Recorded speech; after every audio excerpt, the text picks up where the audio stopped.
as a federal representative, it's two-pronged. It's understanding their concerns, being a local advocate for them, and for everyone in Ottawa West Nepean, but it's also taking the case to the caucus and the corridors of Parliament and making the case for more funds to go to the municipality.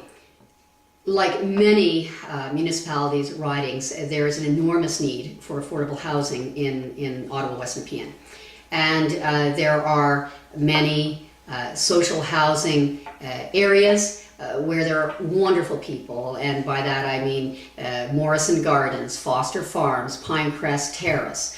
We're in the middle of a municipal campaign, so tonight, even as I speak, Jim Watson, who's running for mayor, and I support him fully, has announced already additional monies, and I feel that the municipality is going to under his leadership will make the utmost effort to get more money and supports into the people that need it in this low income housing areas. But Jim cannot do it alone. He needs, and he gets, some support, of course, from the province, but the federal government has to get back in the game. The federal government does have a responsibility to ensure that there is equality of services or public services across the country.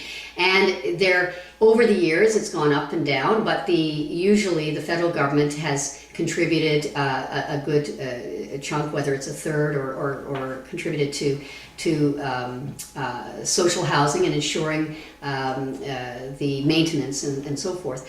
Hasn't always done a great job.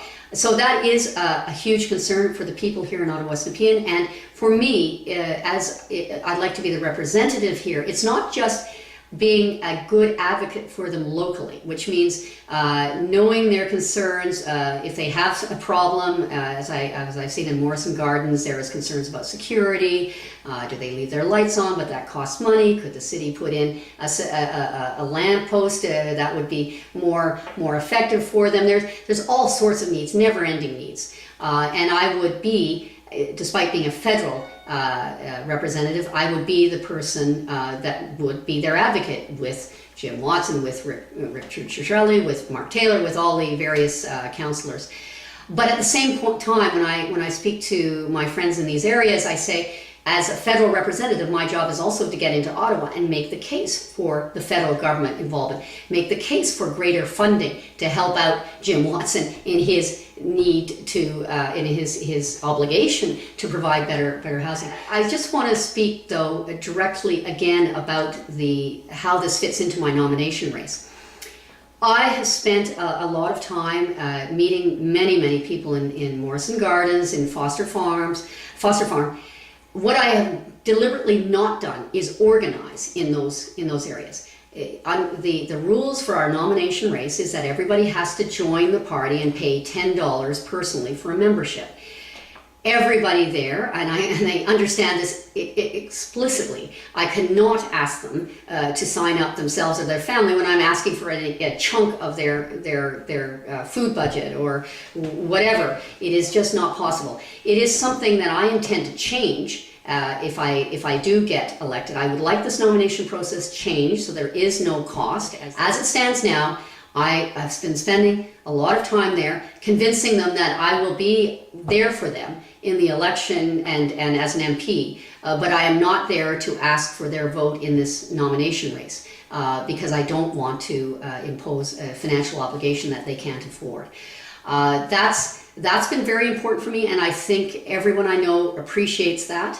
But it's given me also a lot of insights. So, for example, Morrison Gardens, I already know what needs to be done. They have a few things that I think I can help out on as we go forward. They have a new initiative going, which is called Mobile Market, which is a great initiative funded by the city and Loblaws and so forth, where an OC Transpo bus comes, and I believe it's every second weekend, to Morrison Gardens. It's a pilot project, and you can buy fresh food at cost.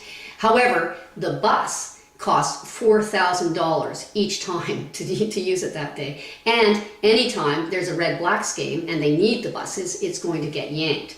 So now that we know that this pilot project appears to be working out, and it is a very good initiative, that's the kind of thing that I certainly would help out. How do we get that OC Transpo bus funded?